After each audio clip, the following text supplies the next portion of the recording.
Olá, meus amigos! Estamos aqui com mais uma análise da jurisprudência do Supremo Tribunal Federal. Estamos fazendo uso hoje do informativo 986, de 10 a 14 de agosto de 2020.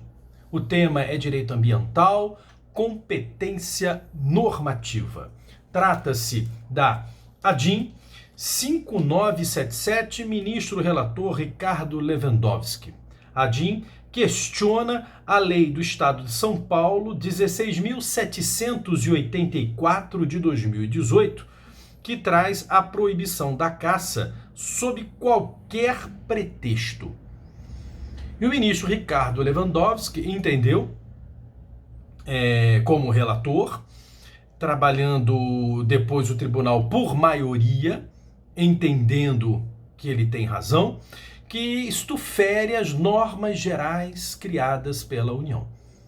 Nós lembramos sempre, que no direito ambiental a competência para legislar é concorrente. Artigo 24 de nossa Constituição, vários incisos, são três, uma trilogia lá do artigo 24 de nossa Constituição da República, que diz: compete à União, aos Estados e ao Distrito Federal legislar concorrentemente sobre, inciso 6º, floresta, caça, pesca, fauna, conservação da natureza, defesa do solo, dos recursos naturais, proteção do meio ambiente e controle da poluição.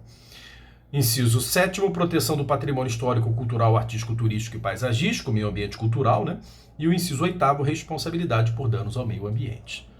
Acrescento ao artigo 24 os municípios em razão do artigo 30, inciso 1º. Atenção, não é o segundo não, competência supletiva, é o primeiro, legislar sobre assuntos de interesse local, o que no meu entender coloca o município no contexto da competência concorrente e não apenas supletiva, que claro, ele também tem, em razão do inciso 2º do mesmo artigo 30. Agora, nas nossas aulas de ambiental, no artigo 24, nós destacamos sempre o parágrafo 1º. No âmbito da legislação concorrente, a competência da União limitar-se-á a estabelecer normas gerais. Os demais entes da federação, normas não gerais, adaptando as normas gerais da União à sua realidade orçamentária, estrutural, instrumental, para fazer a legislação ambiental ter uma aplicação mais ágil no ente da federação. Agora, não pode contrariar a norma geral criada pela União. E nós destacamos sempre, e penso que essa decisão mostra o nosso acerto, que aquela regra da norma mais restritiva prevalecer em eventual conflito entre a legislação federal, estadual e municipal não tem suporte constitucional.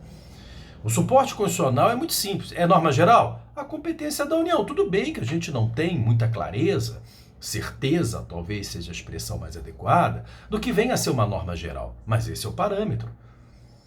Até porque, vejam, se eu considero norma geral, um Estado e um município nem poderia estar legislando sobre ela, e sim adaptando à sua realidade operacional, instrumental, orçamentária, como eu falei há pouco. E você ainda quer que prevaleça, porque é mais restritiva? Quer dizer, é um total desrespeito ao texto constitucional, mas vende bem essa posição.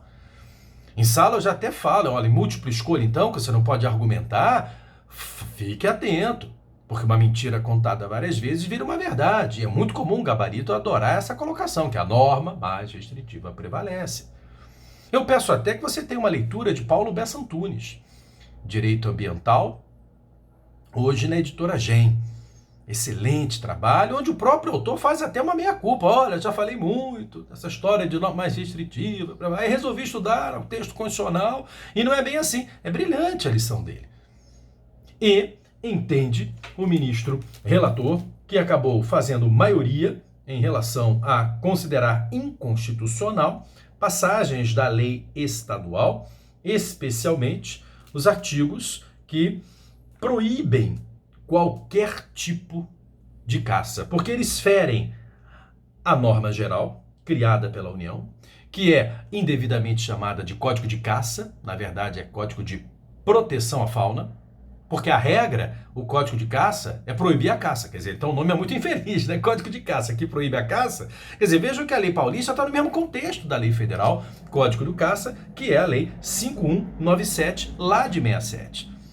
Só que lá existem exceções para a caça, exceções absolutamente compreensíveis, que a legislação do Estado de São Paulo estaria ferindo, então, porque a norma geral é proibida a caça, com algumas exceções. E essas exceções, rotuladas como normas gerais pela lei federal, estavam sendo desprezadas pela lei de São Paulo.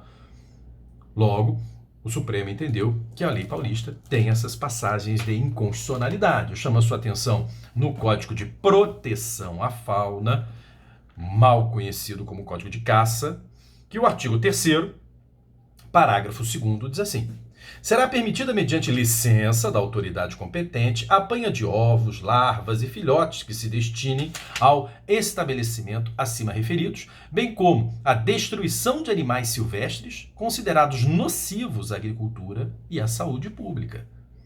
Como também, no artigo 14, poderá ser concedida a cientistas pertencentes a instituições científicas oficiais ou oficializadas, ou por essas indicadas, licença especial para a coleta de material destinado a fins científicos em qualquer época.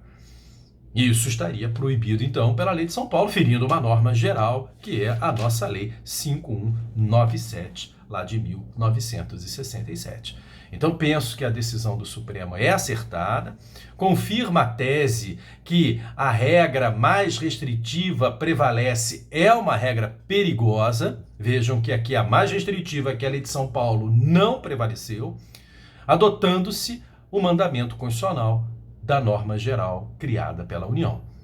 Peço sempre, quando eu cito o Código de Proteção à Fauna, conhecido como Código de Caça, cuidado no artigo 1º.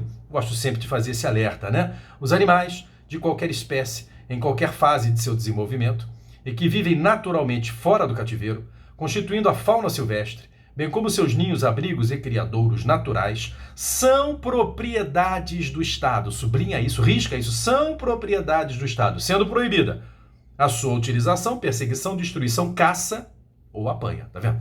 Proibida a caça, com as exceções aqui admitidas. Agora vejam, são propriedades do Estado. Meu amigo, essa legislação é de 1967. Essa parte não foi recepcionada pela Constituição de 88.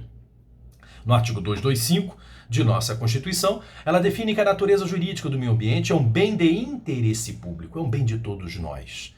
Então, os animais silvestres não são bens públicos do Estado, são bens de interesse público de toda a sociedade, que exige uma proteção, como faz o Código de Proteção à Fauna, admitindo exceções que continuam valendo, mesmo que estados, como o de São Paulo, tentem impedir que elas se apliquem.